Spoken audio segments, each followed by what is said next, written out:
Bonjour à toutes et tous les amis, j'espère que vous allez bien, j'espère que vous vous portez bien malgré cette période un peu compliquée à traverser. Alors vous avez été extrêmement nombreux à me demander la suite de la formation sur Archicad 23, donc la voici. Alors on va passer en revue la suite des différents outils. Alors donc on avait commencé par l'outil mur jusque l'outil escalier qu'on a vu en détail. On va terminer la liste de ces éléments. Alors j'en sauterai quelques-uns parce que voilà, il y a des outils comme l'outil coq ou autre que je n'utilise absolument jamais. Donc je ne vais pas vous montrer des outils qui pour moi ne sont soit pas très utiles ou que je ne pourrais pas vraiment bien vous expliquer. Et ensuite on verra aussi les autres outils qui sont hyper importants comme les outils de cotation, de l'outil ligne et autres qui vous serviront énormément lors de la réalisation de vos projets. Alors, il n'y a pas que ça, il y a aussi euh, les outils de mise en page, de publication et autres. On verra tout ça ensemble. Alors, dans un premier temps, on va commencer par l'outil garde-corps. On va reprendre à la suite de ce qu'on avait vu ensemble. Donc, à présent, l'outil garde-corps. J'ai pris comme exemple ce projet, qui est un projet que j'ai réalisé il n'y a pas longtemps. C'est un projet assez simple. Voilà, c'était la transformation d'une habitation unifamiliale sur laquelle on est venu ajouter une annexe. Voilà, c'est assez simple, c'est carré et un petit carport pour la voiture. Voilà, rien d'exceptionnel. Alors, je vais me caler sur le rez-de-chaussée ou même peut-être sur l'étage et on va imaginer que la toiture devient une toiture accessible et donc nécessite un garde-corps pour éviter de tomber de l'annexe tout simplement, du toit de l'annexe. Alors, au niveau de l'outil garde-corps, un peu comme tous les autres outils, lorsque vous laissez appuyer clic gauche sur la petite flèche, vous avez toute une liste de garde-corps qui apparaît. Alors, moi, sachez que je pars toujours de ces bases-là.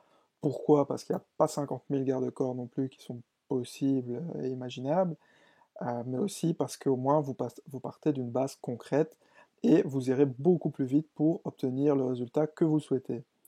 Alors, comme vous voyez, il y a des garde-corps plus classiques avec des barreaux, des lignes métalliques et autres. Il y a des garde-corps de jardin, enfin limite des clôtures de jardin, et des choses plus contemporaines comme des garde-corps en verre et autres. Alors moi je vais partir sur ce genre de garde-corps, tout simplement parce que c'est ce qui me plaît le plus, ce qui se dessine peut-être le plus au niveau en tout cas de mes projets actuels. Alors vous devez en fait trouver un point d'accrochage et dessiner si vous voulez la ligne de foulée, j'ai envie de dire, de votre garde-corps. Donc ici par exemple on va imaginer que le garde-corps il s'étale sur tout le périphérique, tout le périmètre de la surface de toiture. Donc je l'ai dessiné comme ceci. Vous pouvez faire un clic droit, vous pouvez sélectionner le garde-corps, faire un clic droit, ordre d'affichage, premier plan, pour être sûr de bien pouvoir l'éditer. Et on va tout de suite regarder en 3D ce que ça donne. Voilà, alors, et comme vous pouvez le voir, ben, ce n'est pas trop mal. Bon, le garde-corps est assez imposant, hein, je vous l'accorde. Je ne dessinerai pas ce genre de garde-corps sur ce genre de projet, mais au moins vous avez une idée et vous voyez que c'est facilement réalisable. Alors sachez que le garde-corps, une fois qu'il est dessiné, vous pouvez forcément régler son niveau d'implantation et autres, hein. Donc par exemple pour le coup, bah, il n'était pas trop mal placé, mais on peut imaginer qu'il soit même plus bas et plus discret.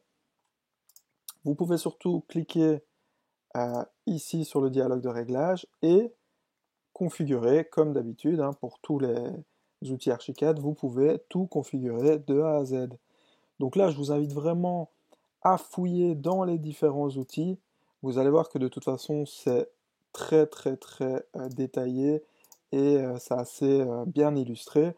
Donc vous pouvez à chaque fois bien comprendre l'élément que vous êtes en train d'éditer, quoi. Donc c'est assez simple. Comme vous pourrez le voir, ben, il y a la possibilité de rajouter des poteaux. Enfin, vous pouvez vraiment tout éditer pour avoir le garde-corps exact que vous souhaitez. Voilà, donc je ne vais pas rentrer plus dans les détails ici parce que de toute façon, je vous invite vraiment à travailler ça de manière pratique et vous vous rendrez compte qu'en fait on sait tout paramétré. Comme vous pouvez voir, il y a différents types de profils pour la lisse supérieure. La main courante, ici pour le coup, on n'en a pas, mais on peut en rajouter une au niveau intérieur. Ce serait une espèce de barre métallique qui permet de se tenir. Enfin voilà, dans ce cas-ci, c'est pas vraiment utile, mais ça peut l'être de temps en temps. Vous pouvez, comme vous le voyez, modifier l'écart entre les différents montants. Donc par exemple ici, on peut mettre 1 mètre, faire Enter, hop. Moi, ce que je vous invite à faire, c'est vraiment regarder aussi, voilà, montant simple ou double. Il faut vraiment que vous testiez les différentes choses pour bien vous rendre compte.